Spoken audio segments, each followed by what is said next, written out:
So my job is what I do. But really, your job is not about yourself. And your company is not about you as employees. It's what is the goal you pursue? What is the goal I pursue? So notice how different it is to say, my job is to teach, than to say, my job is to help my students learn. So let me just get a quick show of hands. How many people define their jobs? Now, this is not to embarrass anyone. It's just for us to see what's the case. How many people define their jobs essentially as what you do? Okay. Do you agree that it's a more expansive definition to start thinking of your job as the goal you pursue, as trying to accomplish something? And then what you do becomes subservient. It's a means to an end, but then you have a lot more possibilities. So if someone says, what's your job? Well, I drive people. I'm a driver. I'm a taxi driver. Well, one thing is to drive people. The other job definition is I help people get to where they want to go. That's a completely different definition. As a coach, that's a different kind of taxi driver, but it's also a very powerful definition. I coach people versus I help people get to where they want to go. It's very different. So if I ask you now, what is your job? How would you think about it? Now I'm going to bet you another $100 that in 3 minutes I make you change your mind again. How about that? How many people would take that bet? Don't tell me, it's okay. So this was that was the first revolution in my mind when I realized my job is not what I do, but it's the goal I pursue. And I started asking people, what's your job? And I started seeing how much opportunity is out there in the world by helping people think differently about their goals, their life dreams, their mission, and then design their life based on the mission that they're pursuing, as opposed to just activities. But this one was even bigger. This one was, I would bet $1,000 that 1 in a million people thinks like this. And now think of your job at LinkedIn. And let me take you out and put you in a soccer game. Argentinians, we need to bolster our self-esteem. Soccer is one of the few ways in which we can feel proud of ourselves. So what's the goal in soccer? I mean, well, this is not a trick question.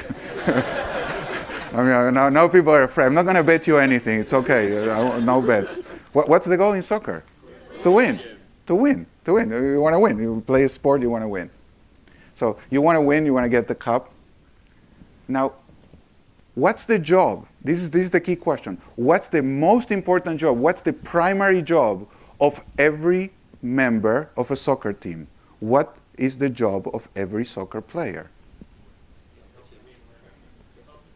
To help the team win. Let me say it again. The job of every soccer player is not their goal. They have to subordinate to the team in order to win. Let me put this again. They have subordinate their individual goal to the goal of the team in order to win. No individual player wins the game, not in soccer. The team wins or loses together. It cannot be the case that if we're in the same team, I win and you lose. We do it together. So would you agree that the job of every soccer player is to help the team win? Is that fair? Would you agree? Now, you ask most players, if I tell you, oh, I'm a goalie, what's your job? What would you say is my job if I tell you I'm a goalie? I mean, the typical person, what would they say? Stop the ball. Is that my primary job? What's my real job? Help the team win. If I'm a defender, what's my job? Help the team win. If I'm an attacker, what's my job? Score goals? This is a trick question. I'm letting you know. What's my job? If I'm an attacker, I'm Maradona. What's the most important thing Maradona can do? Score goals? No. Help the team win. If we are winning 1-0 and there's 5 minutes left, and the coach says, go back and help defend the goal because we're winning. Imagine an attacker saying, no, that's not my job. My job is to attack and score goals. I'm not going to go back. Do you want a player like that in your team? I wouldn't. As a coach, I don't want to play. I want everybody committed to help the team win. That is the primary job of every player. It's not the goal of your position. It's the goal of the team that is superior to the goal of your position. Do you agree with this so far? What's the goal of every member of a company? What's their job? What's the primary job of every person in a company? Help the team win. Help the company win. This is not a trick question. I gave you the answer. This is the only job. This is the only job that makes a difference. Now, the way you do this job may be attacking, defending, IT, security, whatever, finance, accounting, marketing, sales. But those things are not your job. What's your only job? Help the company win. Let me just check. How many people said, my job is to help my company win? Okay. I would say, I'll assume the same proportion of the people that are off-site, so I guess you owe me about $1 million. How does LinkedIn win? And this is what I love of the conversation I had with Jeff 5 years ago, and it's still resonating in my mind, is by creating economic opportunity for every member of the global workforce. That's the only job. That's the first job. It's the only job. Everything else is to do that, and to do it profitably, sustainably, ethically. But this is how you win. This is if we were playing soccer, this is the scoreboard. Are we doing this?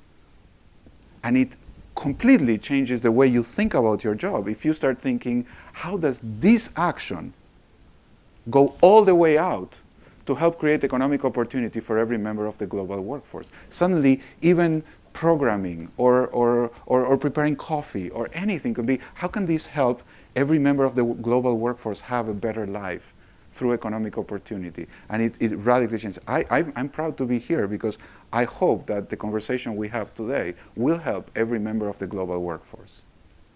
It may sound a little grandiose, but it's not grandiose. It's a small, I know it's a very small contribution, but that's what we're all doing every day.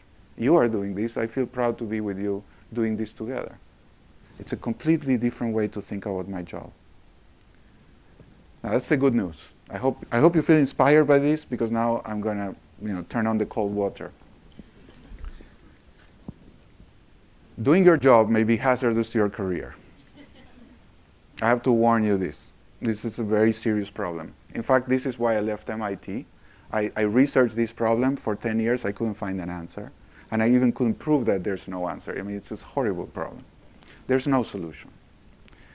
And here's the key problem. For those of you who are engineers, you'll understand the unfortunate non-linearity of the world. It would be so much easier if the world was linear.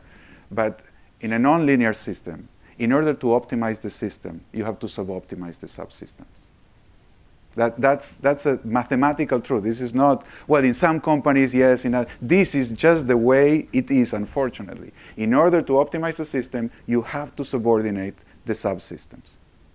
Well, so far so good. What's the problem? You just do it. Well, the problem is that in every company, people get measured and compensated by the performance of their subsystems. So let's just say, let me go back to soccer. Let me get for. So how do you win in soccer?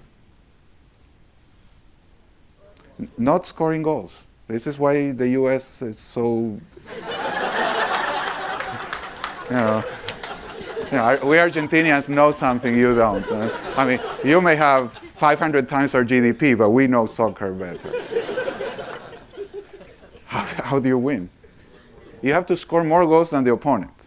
You have to do both. I mean, you can score 100 goals. If your opponent scores 101, you lose. So now, let's just say I'm a management by objectives kind of guy.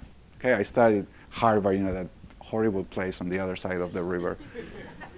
The people that don't get into MIT end up going to Harvard, and the business school at worst. So I'm coming here. Hey, I'm the big coach. I'm going to organize this soccer team. We want to pay for performance. We don't want people slacking off. We're going to do management by objectives. If you're a defender, your job is to defend. So I'm going to pay you in inverse proportion to the number of goals you allow. I mean, that seems reasonable. No, the more goals that people score against you, the worse your performance. And if you're an attacker, if you're in the offense, I'll pay you according to how many goals you score. Pretty simple problem, you'd say. I mean, this is the simplest organization, 2 subsystems, the simplest optimizing problem you can ever have. Now, what do you prefer if you're a defender? You prefer to win 5-4, or do you prefer to win 0-1? Where are you going to get the biggest bonus? To lose 0-1, sorry. This is not a trick question. What's the highest bonus? 0-1. I mean, this is shocking. The simplest problem, 2 subsystems, linear everywhere, the simplest incentive system, and I already have half of the team preferring to lose. No, this is very serious. Multiply this by 1 million and you have a company. But this is what happens. I mean, have you ever had a problem in LinkedIn where you say, well, but these guys are not really, I mean, they're not thinking with the company's hat. I mean, they're putting their functional hat and they're trying to get the best for themselves. Of course, you would never do that. I know it's not you, never the people in this room, but all those people who didn't come to the talk, they always do this thing. That's why they didn't come, because they don't care. Now, the same thing would happen with the offense. You'd rather lose 4-5 than win 1-0. Why? Because you're being paid on how you score, not what happens to the team. Now, I don't know if LinkedIn has pay for performance, but I imagine every company does. So commission, for example, if you have sales commission, this is the same. You ask the operations, like Henry Ford would say, they can have any color as long as it's black. Why? Because black is cheap, so we can have everything black. And you ask the salespeople and say, let's have a rainbow, because people like cars with 7 different colors, one after the other. But it's outrageous. It costs 5 times more than we can charge. Well, I don't care how much it costs. I get paid by revenue. I don't get paid by profit. This is exactly the same thing. Now, every organization in the world has this problem. It's the most intractable and the most difficult problem. If you provide global incentives, what you're doing is you're creating one team. And everybody, there's no company in the world that I've ever worked. I've worked all over the world, Indonesia, Australia, England, Germany, the US, of course, Mexico, Brazil, Argentina, Chile. Every company in the world, every company has ever, I ever walk in, the first thing I say, we need to improve cooperation. We have silos. We just, we need to work better together. Now, why do they have silos? Well, it would be better to pay just the team wins and loses together. Just give them global incentives. The team wins, everybody gets a bonus. The team doesn't win, nobody gets a bonus. Don't separate them in sub-teams. What's the problem with that? Well, it turns out there's a lot of problems with that.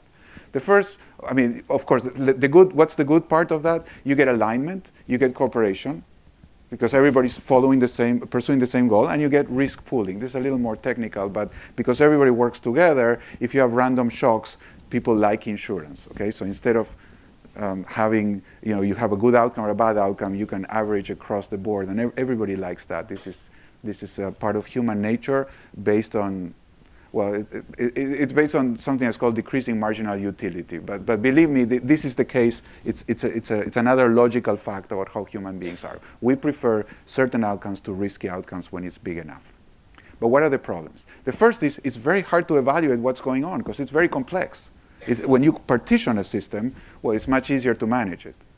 But then more important than that, you get moral hazard. This system is vulnerable to predators. So if somebody walks in and say, hey, imagine everybody gets 1/4,000th of the profits, the bonus pool of LinkedIn, and everybody gets that. Or, I mean, let's just say that. What's the best case scenario? Well, let's just say you have one of these free riders. It's like, well, 3,999 people work really, really hard, and just one person goes fishing. That's not going to make much difference on the bonus pool. So I get to go fishing, and I get the bonus. What's the problem of that logic? Exactly, it's never just one person. If other people start seeing me go fishing, then why am I working my ass off if this person is fishing? I'm going to go too. And then you end up like the Soviet Union, where they had this deal. They pretend like they pay us, and we pretend like we work. It's a good deal. But then there's something worse. Let's just say you are a bottom feeder. You're a bad performer. Well, you want to go a place where the average will lift you. So you're going to attract the worst people, because the worst people would like a payment system where everybody gets average, because they know they're below. They're at the bottom tail of the distribution. And if you are a great performer, do you want to be averaged? No, because you know your average is going to bring you down. So if you're above average, you don't want to work in a place like that. If you're below average, that's exactly the wrong incentive. You don't want to attract the worst people and expel the good ones. So everybody says, yeah, we should all be together, but the moment you put a global incentive system, you screw up the company because you create incentives for predation and you attract the wrong people and expel the right people. So it's not that easy. Now, I'm sorry.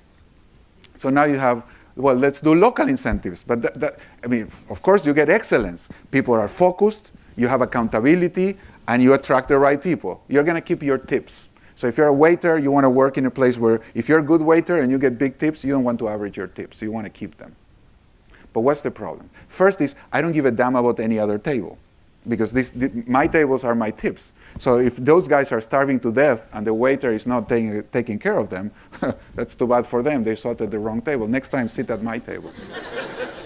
If you're an extraordinary salesperson, why would you ever train another salesperson? I mean, they're your competitor. It's like you're happy when they fail. That's sub-optimization. And also, everybody has to bear the risk. So this is the silos. Every company has silos. Why does every company have silos? Because they have local incentive systems. Why do they have local incentive systems? Because if you have global incentive systems, it's worse. So this is kind of like bad news, worse news. What the hell do you do? I mean, really, this is an extraordinarily difficult problem. Two hikers are in the woods, and then they find a bear. Blah! The bear is just coming towards them. They're shocked, and one of them sits down, gets his running shoes, and starts untying his boots. And the other says, what the hell are you doing? So I'm going to run. You can't outrun the bear. I don't have to. I only have to outrun you. This is the good news. You don't have to outrun the problem. You cannot solve this problem. You only have to do it better than your competitors. Everybody has this problem. Everybody is ruined by this problem. If you only suck at it a little less than everybody else, you'll be the best in the world. I mean, I'm serious. People suck at this to no end. Companies are horrible. I told you, every company I know is struggling with this issue. Why is this so? Because people don't know what their job is. People think their job is to attack. People think their job is to defend. That's not your job. Your job is to help the company win and create economic opportunity for everybody. But that's really hard because all the systems are going to delude you. This is like a matrix. Every time you look at an incentive system, every time you look at a performance measurement system, it's going to delude you into thinking your job is to get the metric. The metric is, there's a reason for it, and I could explain more, but I just wanted to give you the flavor. So now you feel like, oh my God, what am I going to do? How do I outrun the bear? What do I do in a situation like this? And I'm going to tell you how. And it starts with a change in mind about disincentive systems and your job. Because most people feel like they're prisoners of the incentive system.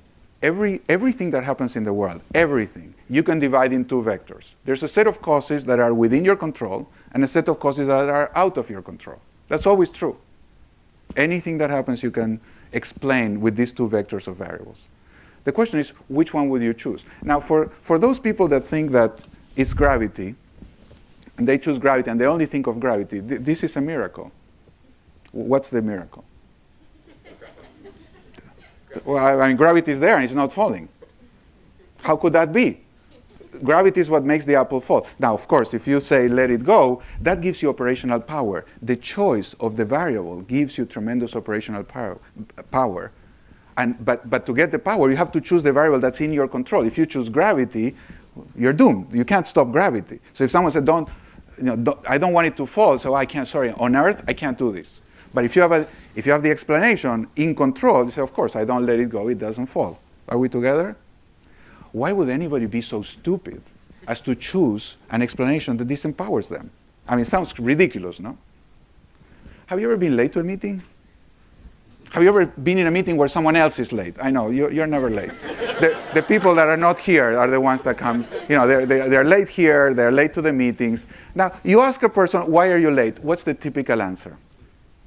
What do people say? I was stuck in another meeting. Another typical one? Traffic. Have you heard these ones? I was stuck in another meeting, I was in traffic. What kind of vector of variables is that? Is it in control or out of control? Can you control traffic? Can you control the other meeting? No. What can you control? What time you leave, and you can control whether you stay in the meeting or you leave the meeting. That's up to you. But nobody says, sorry, I am late because I chose to stay in the other meeting when it went over. I mean, that's the real answer.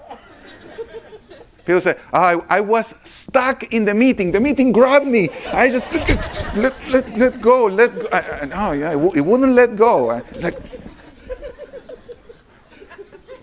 I thought I saw a bar here that's like The Office. It's called The Office. I don't know, Highway 101. So it's like, honey, sorry, I'm stuck at the office. When did you wake up? But very few people say, I overslept. So this is the payoff. It's like, why would you choose these variables out of control? Because they make me innocent. It wasn't me, it was the meeting. The price of innocence is impotence. This is what I call the philosophy of the victim.